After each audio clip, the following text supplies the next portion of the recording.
കർത്താവിൽ പ്രിയരെ, ഒരു കർത്തൃ ദിവസം കൂടെ ദൈവം ദാനമായി നൽകിയല്ലോ. ദൈവത്തിന് സ്തോത്രം. ഇന്നത്തെ നമ്മുടെ ചിന്തയ്ക്ക് ആധാരമായി തിരഞ്ഞെടുത്തിരിക്കുന്നത് സംഖ്യാപുസ്തകം 26-ാം അധ്യായം 11-ാം വാക്യമാണ്. മരണത്തിൽ നിന്നും അത്ഭുതകരമായി വിടുതൽ അനുഭവിച്ച കോരഹിൻ്റെ പുത്രന്മാരെക്കുറിച്ചാണ് നാം ഇവിടെ വായിക്കുന്നത്. എന്നാൽ കോരഹിൻ്റെ പുത്രന്മാർ മരിച്ചില്ല. കോരഹിൻ്റെ മത്സരത്തിൽ തന്നോടൊപ്പം ദാതാനും അബീരാമും മാത്രമല്ല, മറ്റ് 250 പേരും ഭൂമിക്കടിയിലേക്ക് താണുപോയി. അതൊരടയാളമായിരുന്നു. സാധാരണ പിതാക്കന്മാരുടെ പാപത്തിൽ മക്കളും ഓഹരിക്കാരായി തീരേണ്ടതാണ്. എന്നാൽ എന്തുകൊണ്ടോ തങ്ങളുടെ പിതാവായ കോരഹിനൊപ്പം മത്സരത്തിൽ പങ്കുചേരാതിരുന്നതിനാലാവണം മക്കൾ മരിക്കാതിരുന്നത്. അസൂർ, എൽക്കാന, അബിയാസാഫ് എന്നിവരാണ് കോരഹിൻ്റെ പുത്രന്മാരെന്ന് പുറപ്പാട് 6:24 നിന്ന് മനസ്സിലാക്കാം. പാപം ചെയ്യുന്ന ദേഹി മരിക്കും. മകൻ അപ്പൻ്റെ അകൃത്യം വഹിക്കേണ്ട, അപ്പൻ മകൻ്റെ അകൃത്യവും വഹിക്കേണ്ട.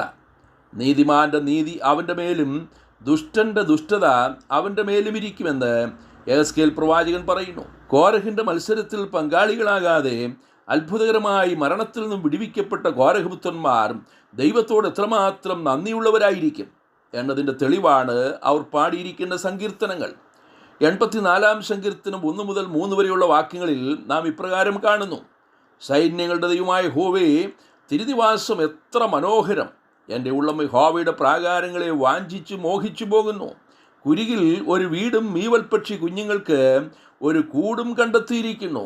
എൻ്റെ രാജാവും എൻ്റെ ദൈവവുമായ സൈന്യങ്ങളുടെ യഹോവേ, നിൻ്റെ യാഗപീഠങ്ങളെ തന്നെ. കുരികിൽ പക്ഷിയെയും മീവൽ പക്ഷിയെയും ആരും അത്ര ഗണിക്കാറില്ല. കാശിന് 2 കുരികിൽ, 2 കാശിന് 5 കുരികിൽ എന്ന് പറയുമ്പോൾ അവയുടെ നിസ്സാരതയാണ് നമുക്കിവിടെ കാണുവാൻ കഴിയുന്നത്. കോരഹപുത്രന്മാർ അത്ര പോലും ഗണിക്കപ്പെടുവാൻ അർഹതയില്ലാത്തവരാണ് എന്ന് സ്വയം സമ്മതിക്കുന്നു. കുരിയിലിനും മീവലിനും യാഗപീഠം ഒരു അഭയകേന്ദ്രമായി തീർന്നതുപോലെ തങ്ങൾക്കും യാഗപീഠത്തിൽ അഭയം കണ്ടെത്തുവാനിടയായി. യാഗപീഠത്തിൻ്റെ കൊമ്പുകളിൽ അഭയം പ്രാപിച്ച ഒരുവനെ കൊല്ലുവാൻ അവകാശമില്ല. ഇത് നമ്മുടെയും അവസ്ഥയായിരുന്നു എന്ന് ചിന്തിക്കുമ്പോൾ നാം എത്രമാത്രം ദൈവത്തെ സ്തുതിക്കണം. അകൃത്യങ്ങൾ നിമിത്തം നാമും മരിക്കേണ്ടവർ തന്നെ.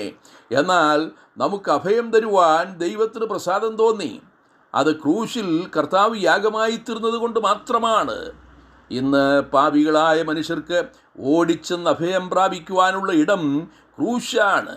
ആ ക്രൂശിലാണ് നമ്മുടെ പാപത്തിൻ്റെ ശിക്ഷ കർത്താവ് അനുഭവിച്ചത്. അഭയത്തിനായി ഓടിച്ചെല്ലുന്ന ഏവരെയും ഒരു നാളും കൈവിടാതെ വണ്ണം കർത്താവ് നമ്മോട് ദയ കാണിച്ചു. നമ്മുടെ പാപത്തിൻ്റെ ശിക്ഷ കർത്താവ് ഏറ്റെടുത്തതിനാലാണ് നമ്മുടെ മരണം വഴിമാറിയത്. കോരഹപുത്രന്മാർക്ക് മരണത്തിൽ നിന്നും വിടുതൽ ലഭിച്ചതിനാൽ അവർ ദൈവത്തിന് മഹത്വമർപ്പിക്കുകയാണ്. നിന്റെ ആലയത്തിൽ വസിക്കുന്നവർ ഭാഗ്യവാന്മാർ, അവർ നിന്നെ നിത്യം സ്തുതിച്ചുകൊണ്ടിരിക്കും. ബലം നിന്നിലുള്ള മനുഷ്യൻ ഭാഗ്യവാൻ. ഇങ്ങനെയുള്ളൊരു മനസ്സിൽ സിയോനിലേക്കുള്ള പെരുവഴികളുണ്ട്. ഇന്ന് നാം ജീവിച്ചിരിക്കുന്നത് നമ്മുടെ ബലം കൊണ്ടല്ല, കർത്താവ് നമ്മുടെ ബലമായി തീർന്നത് കൊണ്ടാണ്. അതുകൊണ്ട് ഈ കർത്തൃദിവസത്തിൽ നമുക്കും ദൈവത്തിന് മഹത്വം കൊടുക്കാം. മരണത്തിൻ്റെ അധികാരിയായ പിശാചിനെ തൻ്റെ മരണത്താൽ നീക്കി ജീവപര്യന്തം മരണഭീതിയിൽ അടിമകളായിരുന്നു നമ്മയൊക്കെയും വിടുവിച്ചു. നമ്മെ നിത്യമായ മരണത്തിൽ നിന്ന് വിടുവിച്ച് നിത്യജീവൻ്റെ ഓഹരിക്കാരാക്കി തീർത്തു.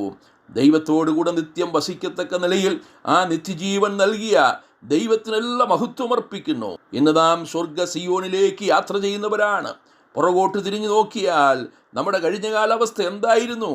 നമ്മുടെ ജീവിതത്തിൽ ദൈവവുമായി അടുത്തു വരുവാൻ യാതൊരു യോഗ്യതയുമില്ലായിരുന്നു. എന്നാൽ കർത്താവായ യേശു ക്രിസ്തുവിൽ കൂടെ നമ്മുടെ പാപങ്ങൾക്ക് പരിഹാരം വരുത്തി നമ്മുടെ മരണം ഏറ്റെടുത്ത് നമ്മുടെ മരണത്തിനുള്ള പരിഹാരമായി ക്രിസ്തു നമുക്ക് പകരമായി മരിച്ച് നിത്യമായ മരണത്തിൽ നിന്ന് വിടുവിച്ച് സ്വർഗ സിയോനിലേക്കുള്ള യാത്രക്കാരാക്കി മാറ്റിയ ദൈവത്തിന് എല്ലാ മഹത്വവും അർപ്പിക്കാം. കർത്താവിൻ്റെ നാമം മഹത്വപ്പെടുമാറാകട്ടെ. സ്വർഗീയ പിതാവേ, ഞങ്ങൾ അങ്ങേക്ക് സ്തോത്രം ചെയ്യുന്നു. ഞങ്ങളും കോരഹിൻ്റെ പുത്രന്മാരെ പോലെ ആ കോരഹിൻ്റെ പാപത്തിൽ ഓഹരിക്കാരായി മരണത്തിന് വിധിക്കപ്പെട്ടവരായിരുന്നു. എന്നാൽ നിത്യമായ മരണത്തിൽ ഞങ്ങളെ വിടുവിക്കുവാൻ അവിടുന്ന് പ്രസാദിച്ചതുകൊണ്ട് സ്തോത്രം ചെയ്യുന്നു. ഞങ്ങളെ സ്വർഗ സിയോനിലേക്കുള്ള യാത്രക്കാരാക്കി തീർത്തതുകൊണ്ട് സ്തോത്രം ചെയ്യുന്നു. ഞങ്ങൾക്ക് അങ്ങയുടെ ആ വലിയ കൃപകളെ ഓർത്ത് അങ്ങേക്ക് മഹത്വം കരേറ്റുവാൻ ഒരു കർത്തൃദിവസം കൂടെ നൽകിയതുകൊണ്ട് സ്തോത്രം ചെയ്യുന്നു. അങ്ങേക്കെല്ലാം മഹത്വം അർപ്പിക്കുന്നു. ക്രിസ്തുയേശുവിൻ്റെ ധന്യമായ നാമത്തിൽ തന്നെ. ആമേൻ.